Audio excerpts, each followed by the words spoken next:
The Reynolds Aluminum Program with Fibber, McGee, and Molly.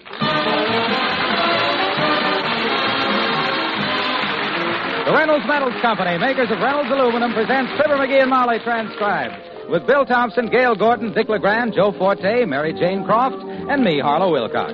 The show is written by Phil Leslie and Keith Fowler and directed by Max Hutto, with music by the King's Men and Billy Mills Orchestra.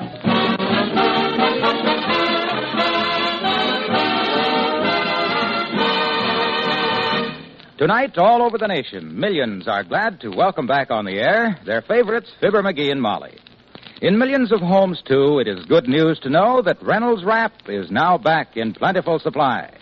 The original and genuine Reynolds Wrap, the foil you can trust with your food. Help yourself to all you want, and remember there are two sizes. New jumbo economy rolls, 75 feet, as well as the standard 25-foot roll. Save food, save work. Banish scouring by lining broiler pans and baking dishes with Reynolds Wrap. Cover all those refrigerator bowls. Wrap your leftovers to keep them fresh. And, of course, roast your next chicken or turkey in Reynolds Wrap for more flavor and more meat. Stock up at your grocer's now. Ask for it by name, Reynolds Wrap. Made only by the Reynolds Metals Company, world's largest producers of aluminum foil.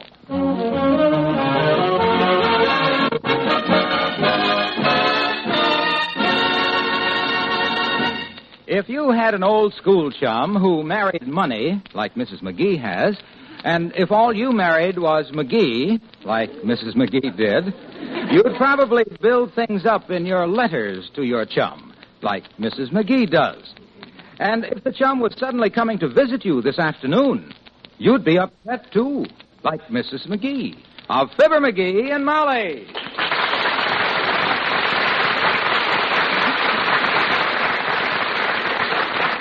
Oh, dear, those letters of mine. Me and my big fat fountain pen. McGee, put these linen napkins on the table, will you? Sure, kiddo. Move the cups over to make room for my crystal glasses. Okay. My gosh, as the guy said to the baggage man who was loading 5 St. Bernards on the train, you sure are putting on a lot of dog. Well, I'll just have to do the best I can, that's all. My goodness, how'd I know I'd ever see Gertrude again? Is this the gal that writes to you from Paris and Miami and all them foreign places? That's her. Mm-hmm. She always writes how well-to-do they are and what a wonderful life they lead, so I always write and tell her the same thing. You wrote her we were rich? Well, I never actually said we were rich. I just hinted. Maybe I went too far. Well, now, don't you worry about a thing, baby. Old Dad'll back you up. We'll dazzle him. Well, now, let's not get too... I'll tell your friend Gert that I built up a bigger fortune than Vanderbilt built. No, dearie, that's not what I want. I'll tell her this ain't really our house. I'll tell her we're just breaking it in for the new butler. Now, McGee, if you listen Yeah, to the me... one we're going to hire to buttle for the special chauffeur we got to drive the cook to the market in the private armored car. I'll say to this McGee! You spoke? I yelled. Oh. I don't want you telling any of those tall tales to Gertrude and her husband. How does the table look now? Well, it looks swell, and it ought to look swell. We ain't ate off of that good china since we used to get up after dinner and wind up the phonograph. Wish I hadn't have said that. You know, I wish I had a nice silver vase for the top of the piano. Hey, Mabel Toops has got a beaut. Why don't I go over there and borrow it from her? That's a good idea. I want the house to look as nice. Yeah, I'll go. Come in. Oh, hello, Mr. Oldtimer. Hello, daughter. Hi there, Johnny. Hi, old. What you fixing up the house for, kids? A sociable? We're having company this afternoon. Yeah. An old school friend of mine and her husband. They're just traveling around the country. Travelers, eh? Yeah. Puts me in mind of my old friend, J. Pierpont Suggs. Oh, damn. J. Pierpont used to travel from coast to coast in a special car. The only person aboard. Boy, he must have been loaded if he had a private car. I didn't say it was a private car, Johnny. I said he was the only person aboard. Well? The rest of the car was full of cattle. You mean your friend was a hobo? One of the best, daughter. Most hobos travel in boxcars, but not J. Pierpont. He always traveled in cattle cars because there was something different about him. What was different about Pierpont? Got his nose broke when he was a kid and couldn't smell a thing. Well, that would help. Wasn't he ever put in jail for stealing rides? Oh, no, daughter. He had a system. Yeah? He bought an old cowhide complete with horns and head and slipped it on him when he was in a cattle car. Anybody that looked in just thought one of the cows was kind of puny. Heavenly days. Only got him in trouble once. Down in Texas, the train stopped, and a fellow went through the cars, branding all the cattle. Oh, boy. To this very day, J. Pierpont won't take off his pants in public because he's scared the Triple Bar X Ranch might claim him.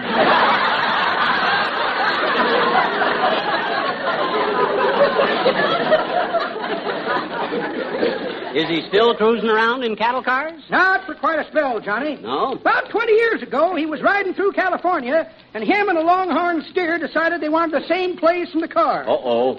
It was settled in a sporting manner. A sporting manner. Yep. The longhorn tossed him for it.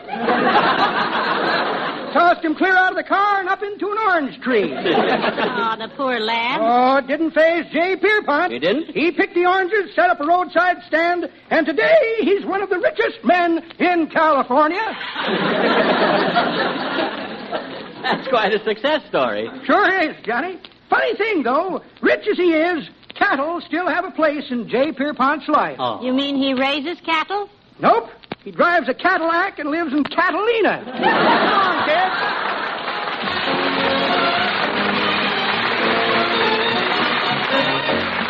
Billy Mills in the orchestra and sing a little song.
Dear, I wish McGee would hurry back with that bass. I'm as nervous as a...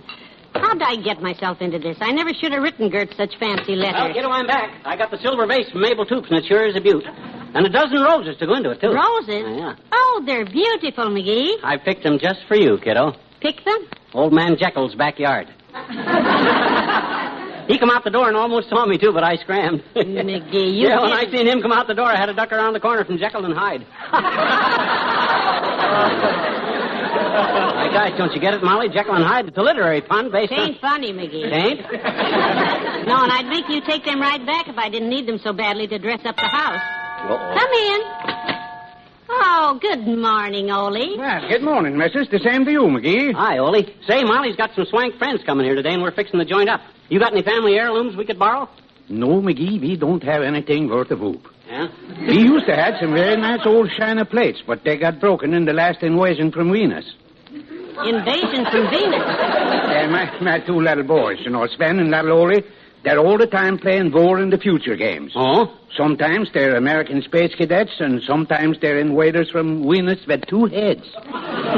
Good gracious. But even when they're space cadets, they act like they got two heads. They sort of tear things apart, huh? McGee, it's just plain murder. Yeah? Yesterday, they get what they call an atomic jet-propelled super radar disintegrator.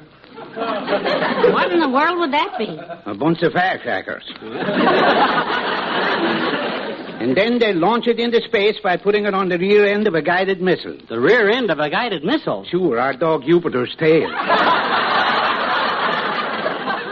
And then they synchronized their Mickey Mouse watches, and Jupiter takes off at 0100, comes flying through the kitchen window at 12 o'clock high. Wow. And he scores a direct hit on the food the missus is fixing and knocks the smorgas out of the bowl. Goodness, Ole, that's a little frightening, isn't it? You said so, missus. By them kids, they used to scare the britches off of me and my missus. Well, that is, off of me, they scare the britches. My missus, you know, she don't... well, what I mean is, ladies don't... Well, say something, McGee. Don't you stood there. Hi, Ole. Hello. Hello, McGee. Hello, missus. I couldn't stay now. I used to drop by to say so long about you fellas.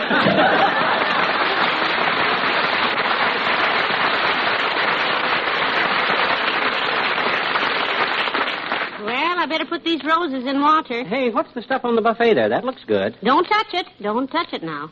I ordered some fancy things to eat from the store. Oh? Some imported cheese and caviar. Oh. And... Well, the crackers and cheese look good, but what's that bowl full of BBs for?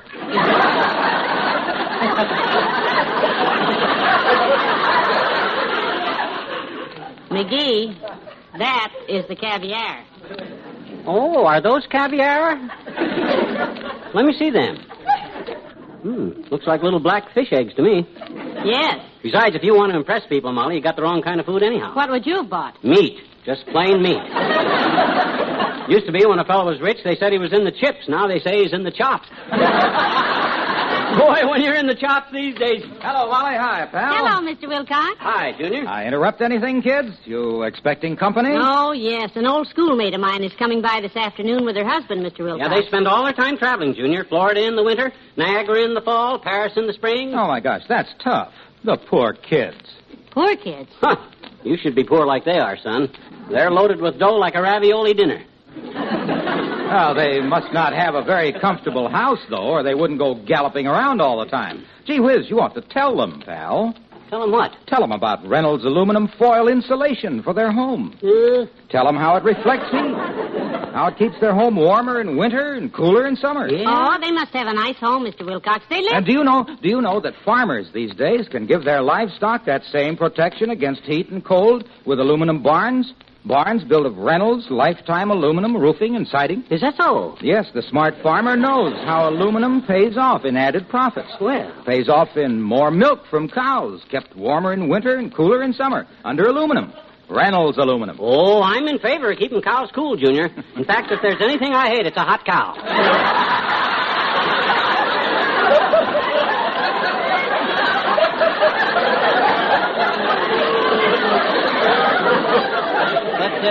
These people with the aluminum... No, wait a minute. Now, look, take an aluminum poultry house, for instance. Oh? That pays off in bigger chickens, in more eggs. Yeah? And aluminum hog barns pay off in more pounds of pork per pig. More pork per pig, huh? Sure. And not only does Reynolds lifetime aluminum roofing and siding help the farmer to make money by helping him to produce More pork per pig? but it also helps him save money by cutting down his costs. Oh. Because aluminum is rust-proof. Mm-hmm. It lasts and lasts with no need for painting. More pork per pig. We ought to pick up a few prize pigs, Molly, because if I could produce more pork per pig, I could have plenty of pounds of prize pork and maybe make a pretty penny out of them precious pigs, because pigs is pigs, and pound for pound, you got to go for the pork. You got to go now. Yeah. Yes, pal. Yeah, and just in time. Yeah. Yes, pal, I really do have to go. And look. Yeah? I'm used to you, of course, but I hope you don't keep interrupting Molly's friends when they try to talk this afternoon, like you do me. What you mean? Well, you don't want them to go away from here thinking Molly had her wedding in the basement of the railway depot, do you? Wedding in the basement of the railway depot? Yes. They'll say, poor Molly, she married beneath her station. Go on, Gert. Oh, brother.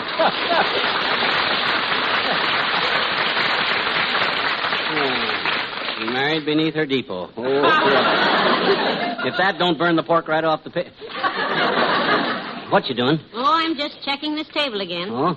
This vase of roses will help, but I do wish we had some nice sterling silver, bowls or trays. Hey, what about that big loving cup I won on the Elks Club punch board by taking the last punch that time? No. The one that was genuine simulated silver with the Elks head engraved on it, and it says underneath, Fibber McGee, winner of the last punch, 1943. That was pretty. Where's that? I planted it. Yeah? With ivy? With a shovel. Oh. Oh, dear, I'll be glad when this day is over. Come in. Hello, Molly. McGee? Oh, it's nice to see you, Mr. Mayor. Oh, hi, Latrivia. Say, you're just the guy we want to see. Yes, I have a problem, Mr. Mayor. Terrible. What sort of a problem, Molly? Well, an old girlfriend is coming to visit me. One I haven't seen since school days. Yeah. I've written to her and bragged a bit about my successful marriage, so naturally there's only one thing I can do. Naturally. Hide McGee in the hall closet. Why, you baby-kissing windbag, I ought to punch you. Now, McGee. Well, he makes me... Well, what I meant, Mr. Mayor, is that I'm trying to make our little home look as prosperous as possible, so we're borrowing a few nice things from our friends. Oh, I see. Well, I have quite a fine silver tea service I'd be happy to lend you, if McGee is willing to be helped by a baby-kissing windbag. Oh, no offense, Latrivia. My gosh, this close to election time, you ain't the only guy that's kissing babies. Anyhow, it's good for the kids. They learn early in life that they got to face some pretty horrible things. Well, personally, I feel that baby kissing can be overdone. Mm-hmm. It becomes a routine habit, as in the case of Alderman Kerwood. Oh, what happened to him, Mr. Mayor? He formed the habit very strong. Yeah? Whenever he saw a woman pushing a baby carriage, he automatically leaned over and kissed the baby on the head. Oh, poor Kerr. So? So, one day, he was in a market and saw a woman pushing one of those baskets on wheels. Yeah? Without a moment's hesitation, the alderman leaned over and kissed a cantaloupe. Ah, this silly man, as if a cantaloupe ever voted.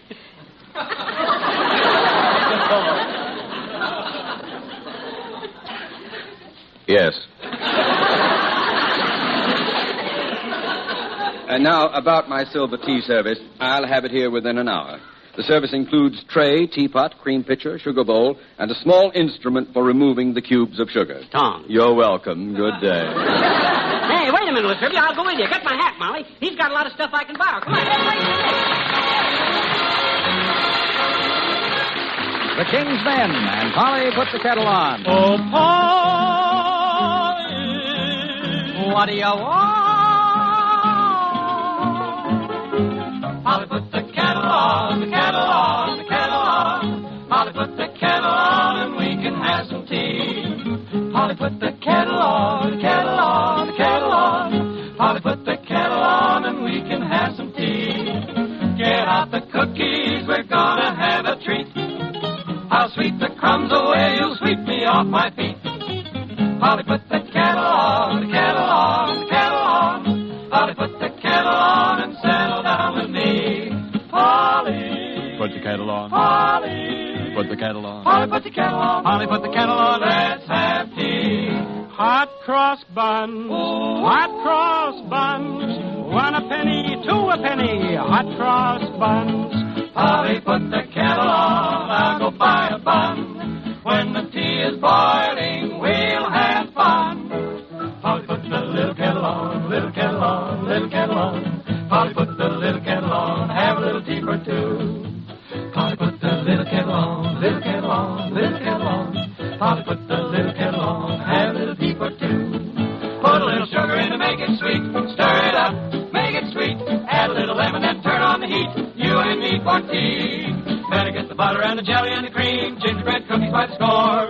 Hear that kettle let off steam, it's ready now to pour. Oh, Polly, Put the kettle on. Polly, Take it off again. what you got, Polly, what you put on the kettle and settle down. Settle down. Polly, put the kettle on, the kettle on, the kettle on, then settle right down with me.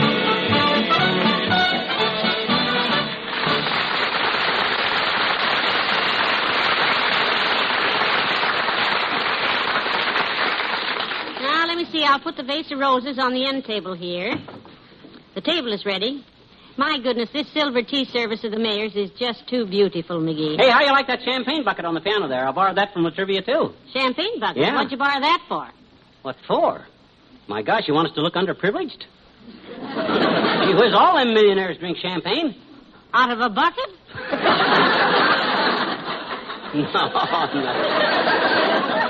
No, Molly, they drink it out of evening slippers. I was going to set a pair of your slippers up there next to the bucket in case Gert's husband gets thirsty, but them open-toed shoes leak so bad that I thought it was... No, McGee, we will not have any champagne. Okay, I couldn't borrow any anyhow. I did loan myself a box of La Trivia's $1 cigars while I was there, though, and boy, they... Here they come. Look, there's a car out front. Where? Let me see. Oh, holy smoke, look at that limousine. Wow, must be 40 feet long. That's her. That's her getting out. That's Gertie, all right. Oh, boy. Now, please, McGee, just take it easy. Now, don't overdo it. No. Don't you worry, Tootsie. They ain't going to top us. Anything they got, we got the two of them. I'll promise... Oh, look at that. Here they come. I'll impress them, Junior. I'll get it. Oh, Gertie, so nice to see you. Oh, Molly, you look wonderful. This is my husband, dear. Charles, this is Molly McGee. Mrs. McGee, happy to know you. How do you do, I'm sure. And this is my husband. Dearie, this is Mr. and Mrs. Jones. Charmed, I'm sure. Come on, both of you. Yes, pray do. So glad you could drop by. Have a cigar, Charles? $1 cigar? Thank you. I don't believe I care. Take a handful. Take $4 or $5 worth.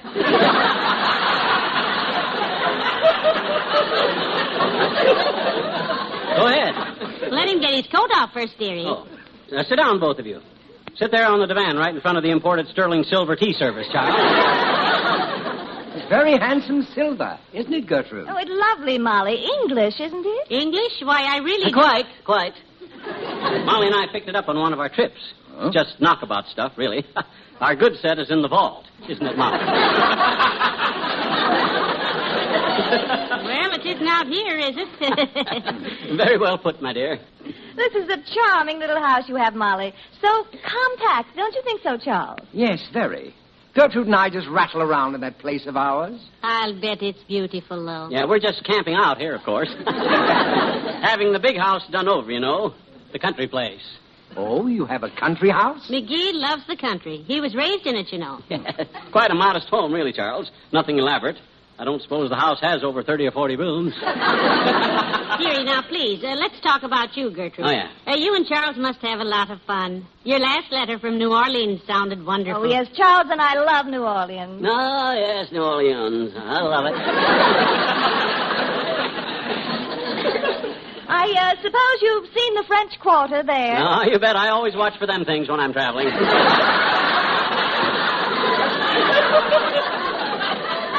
Anybody tries to pass the French Quarter off on me, boy, I hand it right back. Dearie, Gert is talking about old New Orleans. The French Quarter. Old or new, nobody hands me any for it. You were in England last year, weren't you, Gert? I got a card. Yes, we had a lovely trip, Molly. Stopped in Bermuda on the way home and spent some time with the Duke and Duchess of Windsor. Oh. They're grand people. Oh, yes. Wally's an old friend, you know. Ah, yes, good old Wally. How is he, anyhow? He? Wally is the Duchess, dearie. He is? Got promoted again, eh?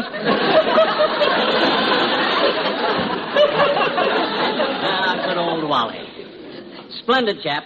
Gert, Charles, how about a slug of tea? Yes, some tea. Pour him some tea, Molly, out of the sterling silver teapot. Just a spot, thanks. Yes, just a spot out of the pot. So as I was saying, McGee, Gertrude and I had a delightful time in England. Yes, Charles loves English cars, you know. Yes, I'm especially fond of the Rolls Royce. Aren't you, McGee? Oh, yeah, great little car, if you're left-handed. I like a big car myself. Yes, he does. The car we ride in the most is about 60 feet long. It has 8 wheels and it's painted a sort of a streetcar red.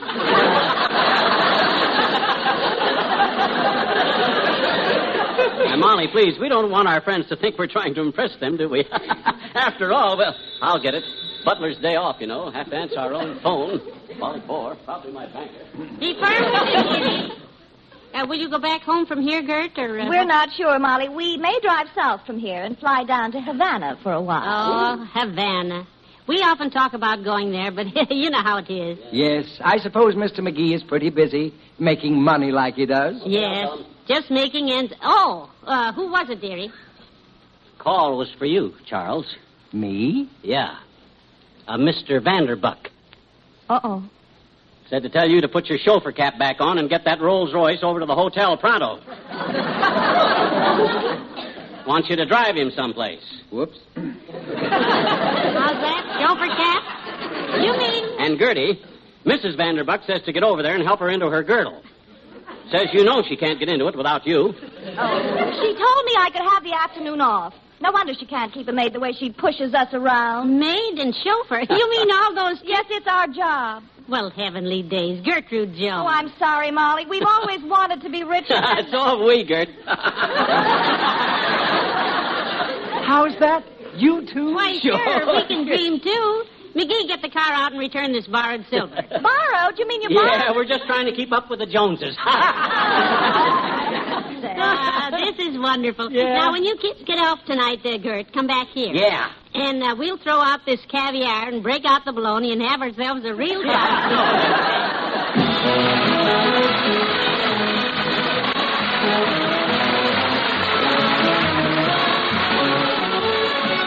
Fibber and Molly return in a moment. On hot days this past summer, maybe you regretted not having put in that heat-reflective insulation you've heard so much about. Reynolds Aluminum Reflective Insulation. Well, listen. Aluminum's heat reflection works both ways for year-round comfort. It throws summer heat off, and it reflects the heat from your furnace or stove back inside the house where you want it. It's also a wonderful vapor barrier. This Reynolds aluminum foil bonded to craft paper. It's clean, pliable, easy to tack or staple in place. If you'd like a free sample of Reynolds aluminum reflective insulation, we'll be glad to send it to you. Just mark insulation on a postcard with your name and address and send it to Reynolds Metals Company, Louisville 1, Kentucky. That's Reynolds Metals Company, Louisville 1, Kentucky. You'll see why builders look to aluminum for progress and to Reynolds Metals Company for progress in aluminum.